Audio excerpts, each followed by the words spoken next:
Circle centers for Cousins, a shot, and he scores. Dylan Cousins makes it 3-0 Lethbridge here. Byram gonna take it coast to coast on a backhand, scores! To the blue line, Vandalese that effort, tip, scores! Carson Folk is Mr. Teddy Bear! A deflection. He scores! It's over! It's over! Game 7, overtime, hero! Welcome to the WHL podcast. I am your host, Zach Cotter, the manager of player development for the Western Hockey League. On this week's episode, we have a Memorial Cup champion by the name of Wacey Rabbit, say that 4 times quick, as well as Spokane Chiefs first round pick, 15th overall at the 2019 WHL draft, Ben Thornton. But before all that, it's time for the news and notes.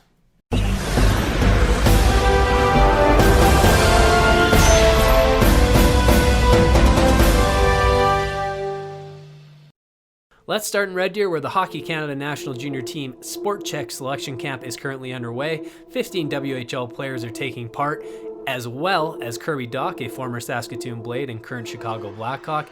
In that mix are 2 returning players, defenseman Bowen Byram from the Vancouver Giants and forward Dylan Cousins from the Lethbridge Hurricanes. Let's grab a little bit of audio from Bowen Byram's press conference.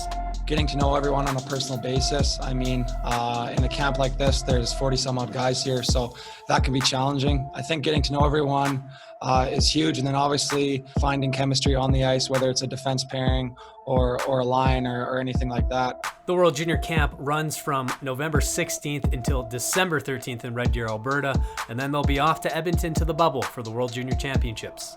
The Spokane Chiefs have announced that they have signed general manager Scott Carter to a 2-year contract extension to run through the 22-23 season. Carter arrived in Spokane in 2016, and since then, he has a 149, 97, 17, and 13 record with the Chiefs, and their .680 winning percentage at the end of last season's pandemic-shortened campaign was the franchise best since 2010-11. The Vancouver Giants have announced that they have named Keith McCambridge of Thompson, Manitoba, as their new associate coach.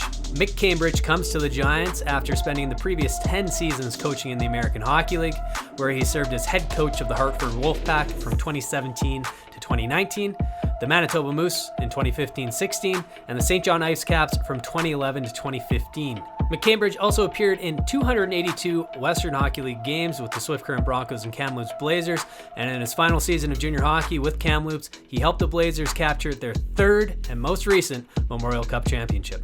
The 22 mascots in the WHL have launched their own campaign, and it's called Tease for Toys. The Tease for Toys campaign will give fans an opportunity to purchase a limited edition WHL t-shirt featuring the club's mascot in a unique holiday theme.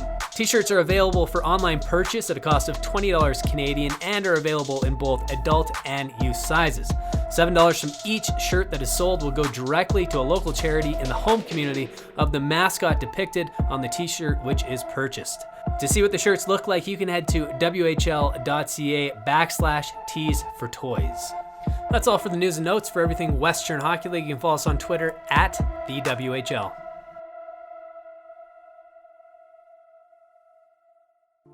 When you think about the Western Hockey League, who are the unsung heroes? Is it the volunteers, the parking lot attendants, maybe the off-ice officials? Well, if you picked any of those, go take a hard look in the mirror because it's clearly the mascots. Think about it. They're in a suit that hasn't been cleaned since the 90s. They have to deal with kids pulling on them, teenagers bothering them, and the visibility is so bad that walking is essentially an extreme sport. But despite all that, the mascots of the WHL have joined forces to raise money so that no child goes through this holiday season without a gift through the Tease for Toys campaign. Wow. Each of the 22 mascots across the WHL have designed their own unique Christmas-themed t-shirts, and $7 from the purchase of each shirt will be used to buy toys for underprivileged children in our communities. That's pretty neat. For more information and how you can participate in the Tease for Toys campaign and help your community, please visit whl.ca. Wow. Great. Chip it from the blue line into the near corner. Mueller's there. Hit by Zimmerman. Got the puck around the net. Rabbit centered on the far post. It went in! It went in off Pogge! Wacey Rabbit will get the goal, his 3rd of the year, and the Admirals have taken a 3-1 lead at 3:44 of the first period. That's a bad goal. I'm talking with today the 2006 Humanitarian of the Year, the 2007 Memorial Cup champion with the Vancouver Giants. He's played over 14 years of professional hockey now. He started his own company. It's Wacey Rabbit. Wacey, how have you been, and what has this pandemic era been like for yourself? Well, I can say that I've been healthy. My family's been healthy. My girlfriend's been healthy, so we're very grateful for that. But like everybody, I mean, we're just kind of sitting and just waiting. Lucky enough that my season down in Jacksonville has been green lit, so we leave. It's the 18th today, so I'm leaving on the 25th. But I mean, the pandemic, like I said, things change day by day, so I'm just holding my breath for now. As you get ready to go down to Jacksonville, you've been there. This will be your fourth season with the team, I believe. Are you nervous at all heading down there, or do you feel as safe as you can going back to the Iceman? Obviously, nerves are going to be part of anything, even if before the beginning of hockey season, you always have your nerves, but everything's so uncertain. I do feel confident that the league and our team have done the best to make sure we're prepared. It's going to be different for sure. But like I've told the players, I mean, just to be able to play hockey this year, it's going to be a privilege. So I'm taking the positive with that. I mean, at the same time, I mean, you just live 24 at a time because that's all you can. And like I said, I'm getting ready to leave, but it is uncertain times, and I do have to drive down, so it'll be kind of an interesting drive down as well. Yeah, oh my goodness, you're driving down from Edmonton. Oh my, good for you. That's all I'm going to say. It's good for you on that. That's an impressive drive. And it's been an impressive life you've had. Let's turn the page back a little bit here. Let's go back to your Saskatoon days when you started with the Blades. Do you remember what it was like? And first of all, for anybody who's listening, if you want to go check out Wacey's stats from when he was 16 with the Saskatoon Blades, they're pretty phenomenal. 21 goals and over 20 assists for 45 points as a 16-year-old is tremendous. But do you remember what that first season was like for yourself, making that transition as a third-round pick into the Western Hockey League? Yeah, I think for most kids, I know I've shared a couple stories with the guys that I skate. Their first year junior it's tough because it's your first time away from home. I remember being homesick the first 2 or 3 months, and then adding to that, I wasn't playing very much as in and out of the lineup as expected as a 16-year-old. And then I did finally get my opportunity, and I just ran with it. I remember Kevin Dickey was our head coach, and he had some confidence in me. I started on the second power play unit, and then I worked my way up to the first. But I mean, nothing ever was given. I mean, I was a third-round pick. I wasn't a high pick. I was very undersized. I think I weighed in at 148 pounds that year. I was 5'8", so the cards were stacked against me. But I mean, I always played big. I mean, I was never afraid to go into the corners. I knew my quickness was something that I'd have to rely on, and just thinking fast. But I mean, I was very grateful to play with two great. I mean, Warren Peters is our 20-year-old as a captain. He really took me under his wing, and Ryan Keller, I think at the time, was probably one of the best goal scorers in the league. So it was really easy to play with those players. You just had to make sure that you're prepared every game, every shift, because I mean, there's 18 and 19-year-olds that were ready to take my spot there. So I had to earn it, and thankfully that I did finish the year. Like you said, my stats they showed that. Yeah, I mean, you had 4 years in Saskatoon. Your 19-year-old season, you were named the captain of the team. And then your 20-year-old year, you started the year in Providence, which was the affiliate team of the Boston Bruins and still is. When you were in Providence, did you think that you were going to be there the entire season, or did you know that there was a possibility that you might be coming back to the Western Hockey League? No, when you sign your professional contract, you're expected. Like I kind of turned the page. At the time, the American Hockey League, they were only having 10 or 11 forwards being dressed. They didn't have the full 4 lines. And I was a centerman. So I was playing behind guys like Craig C., Vladimir Sobotka, Nate Thompson. So guys that are like full-time NHLers within a couple of years. So I wasn't a high pick again. So I had to earn my ice time. I remember I was healthy scratched about 7 to 8 times in a row. It was tough. And obviously it is a developmental league. I was young, and they wanted me to make sure I was playing. So I did get sent down to the ECHL. And in that transition to the transaction period, about 24 hours, my agent talked with the Western Hockey League about if I was able to come back and that my rights would be traded for sure. I wasn't going to come back to Saskatoon. And I remember taking that flight from Boston to Long Beach, which was at the time the Boston's affiliate in the East Coast Hockey League. And when I landed, I had a lot of missed calls and some voicemails saying that I got traded to Vancouver. So within a 48-hour period, I was a professional hockey league in the American Hockey League, a professional hockey player in the American Hockey League. And then I was a Memorial Cup a participant for sure, because I was traded to Vancouver. And at that time, we had a really good team and we were hosting. So I was excited. And Obviously, you want to play professional, but that was kind of it was okay for me to go back to the Western Hockey League and get a chance to win. And with that team, I mean, for myself, I remember I went to about 10 to 15 Giants home games a year. I remember when they traded for you. I remember being like, oh my goodness, we're actually going to win it this year. But for yourself, walking into that locker room, you're a 20-year-old player. There's some really, really good players on that team. And not only that, they've been together for 3 to 4 years now. I mean, they've had the Fistricks, the Festerlings, the Luciches. Those guys have all been there. Dustin Slade, who you didn't get to meet because he was on his way out by that point. But, was it difficult for you to walk into that dressing room, or was it immediately, hey, you're here to help us win and we're so excited to have you? No, so like I said, in that transaction period, I was looking at the roster, and I've played against most of the guys or played with either in summer hockey as a minor hockey or doing Hockey Canada events. The leadership core as a 20-year-old, if you're getting traded at the deadline, you're expected that you're going to be a lot will be weighing on your shoulders. But I didn't feel that. I think we had a lot of players that were, when I got there was still quite a few players missing because they were at the World Juniors. So we had a lot of players, a lot of NHL draft picks.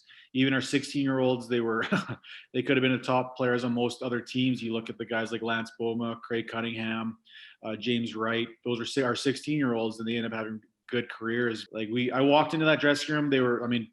You fall in line or you stick out like a sore thumb. And Don did a great job preparing us. And I remember my first meeting with him. I walked in. He said, "Well, why are you here?" And I said, "Well, I'm here to win."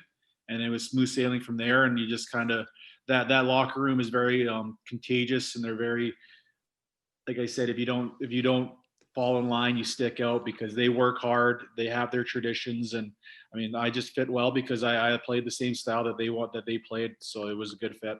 Well, I can tell you that those 16-year-olds ended up being the 19-year-olds and the captains when I was 16 on the Giants, and they kept that culture and that tradition right through.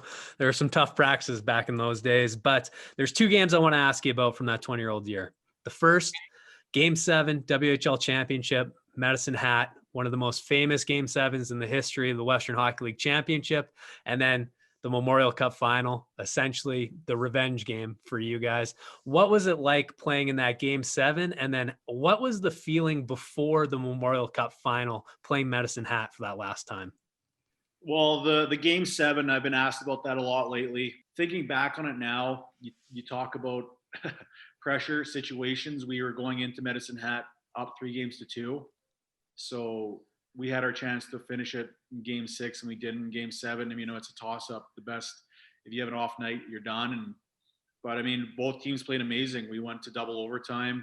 I remember the build-up before the game. I remember doing my dynamic warm-up outside. It was nice because it was May, so you could warm up outside. And it was like 4:30, almost 5 o'clock, and the parking lot was already packed. They were having the pregame celebrations, and all the fans were into it. But once we hit the ice, it was intense. From the goalies to the defensemen, forwards on both sides, that everybody brought their A game. It was back and forth, and adding to that of obviously the intense game is that the fog kept coming down because there's so many people. So we'd have to go out and skate around to help lift up the fog from the ice, and that just added to it. So I remember I scored that game. I don't remember who tied it up to bring it into overtime. I just remember in overtime that it was going back and forth, and it was so fun.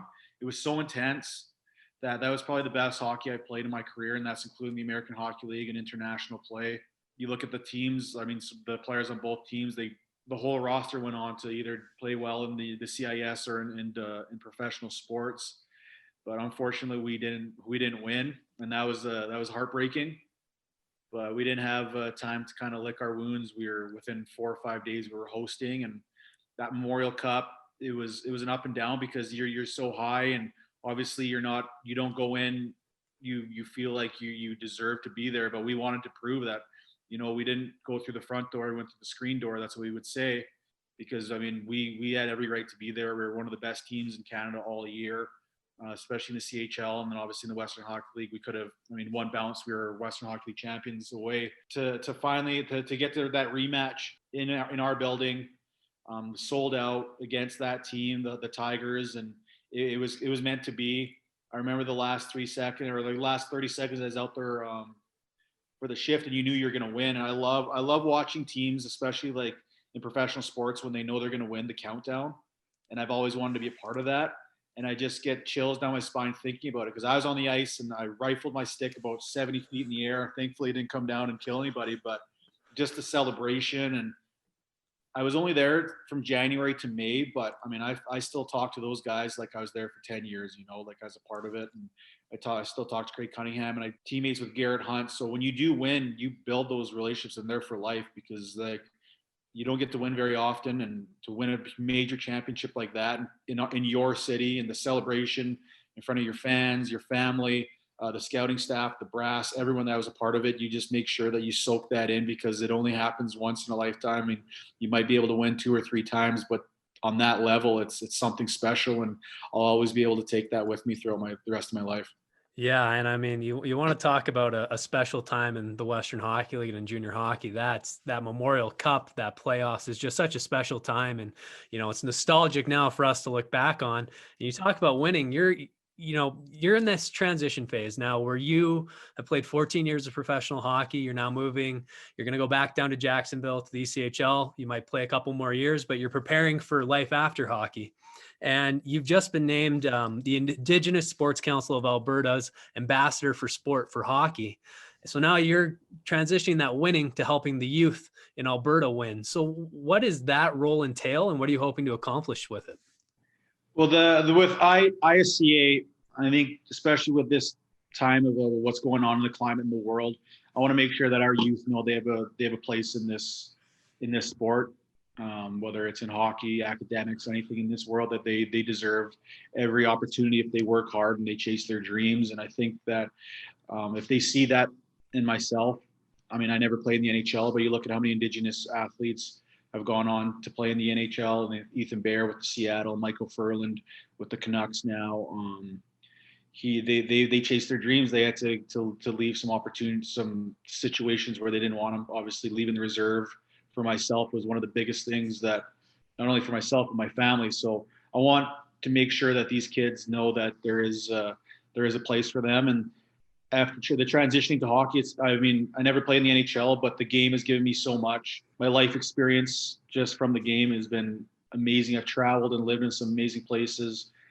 Very grateful and very lucky to meet some of the people that I have, whether it was with hockey or just in my travels. So I want to make sure now it's my time to give back to the game. And that's kind of what my program's doing. Want to graduate into skill development or the development side of hockey, whether it was coaching or just individual skill stuff. So I've been taught by some of the best skills coaches in the world, whether it's Paul Vincent or Adam Redmond, that now I can start giving back to those guys. And there's some Western Hockey League guys in my group here in Edmonton. But for my schools, it's kind of, for right now, because of COVID, I can only do First Nations. They have to bring me in under strict guidelines. But I wanted to make sure that even if it was for an hour, these kids can be kids, especially in this climate with COVID, that they need to just, for mental health and just physical health, and just let them be kids, because hockey's fun at the end of the day. You don't start the game to be Sidney Crosby and like your parents. Hockey's there to be for life skills. It's to get out and be athletic and to learn to put others ahead of yourself and to work in a team atmosphere. I think that's most important. I want these kids to know that it's important to obviously have goals too, but to have fun is the most important, because hockey's a great game. It's a lot of fun when you win, and it's a lot better when you win a Memorial Cup, I'm sure. But I mean, that answer you just gave, it's not surprising that in 2006, you were also the Humanitarian of the Year for the Western Hockey League. Can you remember any of the initiatives that you were a part in or you took the lead on for the Blades when you won that award? Well, I have to give all the credit to our staff there. Mr. Sissons, who's in PA now, I believe, he was one of the big parts, because obviously Saskatoon has a big Indigenous population, and I was named captain there. So I wanted to make sure that it was going to give back to my community. But it started when I was 16. I always talk about Jack Browski, who was the owner at the time. I always remember as a draft pick, they bring you in your first experience. And one of the first things that resonated with me was that we may be hockey players and maybe Saskatoon Blades, but we're citizens of the Saskatoon community first. And that resonated with me. So I always wanted to make sure that when I was there, that people seeing that, I'll come speak to schools. I want to be a part of the kids' practices or whatever it is. I always made sure I said yes. But once I kind of got more notoriety, and obviously being in Saskatoon for 3 or 4 years at the time, that I could go to schools, and I wanted to do something a little bit bigger. So I wanted to make sure we included the Indigenous population in Saskatoon Tribal Council, all the reserves outside Saskatoon to visit. So they did a great job of hooking that up, whether it was we went to go to a reading or just play like hockey with the kids. And we had the initiative where we would select 30 kids from these communities to come into Saskatoon and watch a practice or a game, and then we'd have a pizza party. I remember we had the firefighters rappelling from the ropes. We had the canine unit come down. So it was something that you had to. It was like in the schools that we go to, they had to have good attendance, good participation, and then grades and all that. But I wanted to make sure that they did get to come experience the Western Hockey League, and that they knew that they could identify with me because I come from the same. I mean, I may be from Alberta, but I come from the same community that they come from, and that if they want to chase that dream of being a Western Hockey League player or a professional, or like I said, in academics or being a doctor or lawyer, that there is room for everybody. Essentially, you're telling kids you can do anything you want in life. Don't worry about what other people tell you are, because it's up to you to decide and go after what you want to be in life. And we've been talking a lot about, your upbringing. Yeah, you're obviously the First Nations. Have you experienced discrimination in hockey? And if you have, how difficult is it to deal with? What can we do to be better teammates, better people when we see that happening in hockey? Yeah, well, I'll answer your first question. I mean, I've had experiences in grade 2 with racism in the sport. Unfortunately, yes, for sure. But I was always taught from a young age, especially from my grandparents, to be proud of who I am and where I come from, and I've always brought that with me. And for the other side is that the other side of the coin. I mean, it's all about education. In Canada, we have a very, very dark history. Once we know where everybody's story and everybody comes from, we can start to understand each other better. At the end of the day, hockey is a sport. It's meant to bring the communities together, whether you're an immigrant of 5 years coming into Canada, or your history of myself, that we've been here at the beginning of time, or your family that maybe immigrated in 1800s or so, but we're all Canadians. We all end up wanting to play hockey and cheering on hockey, and that's what it's supposed to be. Sport is supposed to bring communities together, and if one select group of people don't feel a part of it, then that's not the meaning of sport. And that at the end of the day, it's how you treat people in your relationships with those people, it doesn't matter about your skin color. And that, I think at the end of the day, that's most important. Yeah. And it's something that's, for some people, it takes time to understand that we're all in this together, and, building relationships is going to go so much further in the long run than judging somebody off of, a perceived characteristic. But that brings me to my next question. You've, again, 14 seasons of professional hockey. When you look back at your 20-year-old season with the Vancouver Giants, you throwing your stick up to the rafters, to right now, what do you think has been your biggest area of growth as a person? Ooh, I think most important, I wanted to make sure with my growth, obviously being the on ice is one thing, but being a good teammate is most important for me.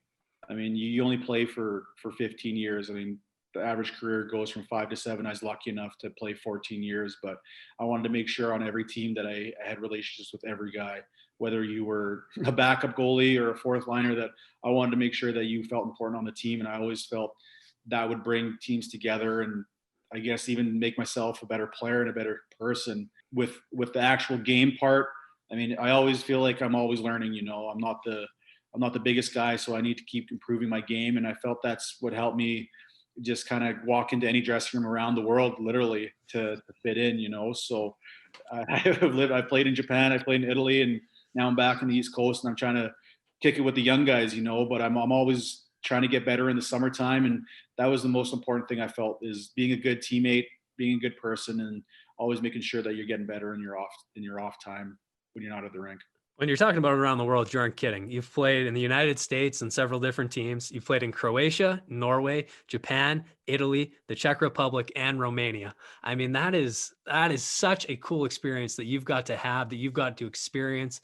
Out of those places, which has been the one stop that you've gone to that has really, you didn't have any expectations of it being a great place to go, or you were kind of like, well, the opportunity to play hockey is great, but then once you got there, you really fell in love with the city or fell in love with the country? My number one was Norway. I spent 3 years there. That was kind of my stop of where after the American Hockey League, I kind of knew my dream of making the NHL was kind of over. So I wanted to use obviously hockey as a way to make ends meet, but for myself is to use it as a vehicle to travel the world, to see some things while playing hockey. And I didn't have a lot of expectations because Norway's not in Scandinavia is not the hockey hotbed. You're thinking of Finland and Sweden as like the hockey hotbeds. But once I got there, we lived right downtown. Oslo is one of the most beautiful cities in the world. They treated us unbelievable. And my first stop in Zagreb, Croatia, was my first stop in Europe. It was 2 years prior to that, and it wasn't a very good experience. Just away from the ice, just from not being paid and stuff. But the professionalism in Norway, and then being able to go out in the city, and everybody speaks perfect English, so it just kind of made that transition. And I spent 3 years there. I only signed a 1-year contract, and they wanted me to sign. I ended up signing 2 more years, and I'll always remember my time with Lawrence Gog. And the hockey players there are amazing. Like, they're not far off from being a hockey. I mean, they have a small country, but they're very passionate about their winter sports. Well, it might be an opportunity for you to take your new business venture. I don't want to get this wrong, but it's WR20, Wacey Rabbit 20, which is obviously your initials and then your jersey number. When you started this skills development company, what's your goal and what do you think you can provide to the young kids? And some of them aren't young, because I know you have several of our Western Hockey League players that are coming to your camps and coming to your hockey schools. Yeah, I think number one is I want to make sure that these kids are getting trained properly. Hockey is such a high collision, high impact sport where they need to be good on their edges. You look at the game, it's so fast now. So when you're going to those areas that, one, you're comfortable enough on your edges to elude checks, to elude contact with the puck or without it, and you're doing with your head up. So I mean, a lot of these times is that with these, like, I'm fully dressed with these kids because I'm still getting my reps. So I may screw up, but I always say that where you make mistakes is that's where you grow the most. So getting out of your comfort zone, and I don't use the toys. I use a lot of stuff. So it is game-like situation, but being a good skater, and if you can think at a high level, then you'll have a good chance of making to the NHL. And I just want to make sure these kids are prepared. Just some of the stuff that I've learned. Like I said, I've been under some of the best skills coaches in the world with Paul Vincent. He worked with the Bruins when we were with us, and I think he's with the Panthers now. And Adam Redmond worked with Hockey Canada for years in Calgary there. So I just kind of take some of every stuff from everything and then add it to my own. So right now I'm trying to grow that. I mean, in Edmonton, it's such a hockey hotbed for players. And right now, COVID, it kind of fell into my lap because everyone's looking for ice, and it kind of took off. And it's something I've always been passionate about. Even before I started, I always made sure I worked with the younger guys everywhere I went, because at the end of the day, you grow the game, it'll give back, and that's most important. Well, Wacey, it's been a real privilege getting to talk to you today. All the best of luck on your drive down to Jacksonville, and once the season actually gets going, I hope that everything is A-okay, so that you get the full season in, and then you're able to come back after and keep growing your business, your hockey camps, and keep making an impact in Alberta here. I appreciate that. Thank you for having me on. And our last guest on the podcast today is Benjamin Thornton. Thornton was the 15th overall selection by the Spokane Chiefs in the 2019 WHL draft. He's currently practicing with the Chilliwack Chiefs, skating with a pro group in Abbotsford and Chilliwack, and he spent the last several seasons with the Yale Hockey Academy in Abbotsford, BC. I caught up with him at home, see what he's doing before the puck drops on January 8th. I'm speaking with Ben Thornton, the 15th overall selection of the Spokane Chiefs of the 2019 WHL draft. Ben, how was your summer, and what are you doing right now in preparation for the season? I've been training with the Chilliwack Chiefs for the past 2 to 3 months. We've been working out and doing ice times twice a day. I've been training with the team, and then we have our WHL group that we do too. So yeah, it's been good. Yeah, what's that like for you, getting to be with a junior A team like the Chiefs? They've been one of the better teams in the BCHL for the past couple of years now. Are you getting used to the speed of junior hockey and just the size and the physicality that those guys bring? Yeah, it's great to get started early, except for other guys are still in their midget years, and I'm just, working out and training with junior A group, and they're great guys, high skill, lots of speed and big physicality. So yeah, it's been great. Well, looking back at last year, you had your first opportunity to go to a WHL training camp. You know, it's exciting when you're 15 coming in there. It's a little bit scary. It's intimidating, especially when you go from that rookie camp to the main camp. But what was the experience like for you, and what were your takeaways? Yeah, it was a great experience. I met a lot of new guys. The coaches, the staff there are just first class. The building's awesome. It was a bit different with the skill and the size and the speed for sure, but I got to adapt quickly, and it was a great time. Yeah. And then you ended up coming back to Yale's U18 AAA team last season. You've been at Yale Hockey Academy there in Abbotsford for several years now. Your father's actually a coach as well with the Yale program. And you had another great season. I mean, 34 games played, 16 goals, 24 assists for 40 points. It's tough. You were a first-year player or a rookie in that U18 AAA league last year, but you were still an impact player. How long did it take for you to find your game at that level? Yeah, first couple of games was definitely different. We played against guys 1 to 2, same year older. It took me a while, but I thought to adapt with my line mates and the team very quickly. So yeah. And what are the things you think you improved on the most last season? Definitely my speed and my physical game. And talk about speed and physical game. You need both those playing in the Western Hockey League, and you played your first ever WHL game last season. Can you take us through what that was like and just the excitement that you had leading up to that game? Yeah, I was very nervous, but I was also very excited. I didn't expect much. I didn't think I was going to play much, but I was going in hoping for the best and do the best I could for myself. Well, let's move away from the rink now. You know, there's more to life than hockey. Let's try to get to know Ben Thornton a little bit more. When you're away from the rink, what's your favorite Netflix show that you like to binge? Oh, I love to binge Prison Break. That's my favorite. You know, it's been a theme amongst you guys is the Prison Break. You're just getting back into it. Who's your favorite athlete that's not in the NHL? Ooh, I would have to say Dustin Johnson or Justin Thomas. Oh, so you're a big golf fan. Yep. What's your handicap? 7. Oh my goodness. You kids are so good at golf now. And you know what? It's an important part of life. What's your favorite subject in school? Probably have to be math. Yeah. Math. Oh, a smart guy too. Well, Ben, thank you so much for taking time out of your day. The best of luck to you as we get through this holiday season, and then hopefully we can get back to Spokane and have puck drop there on January 8th. Thank you.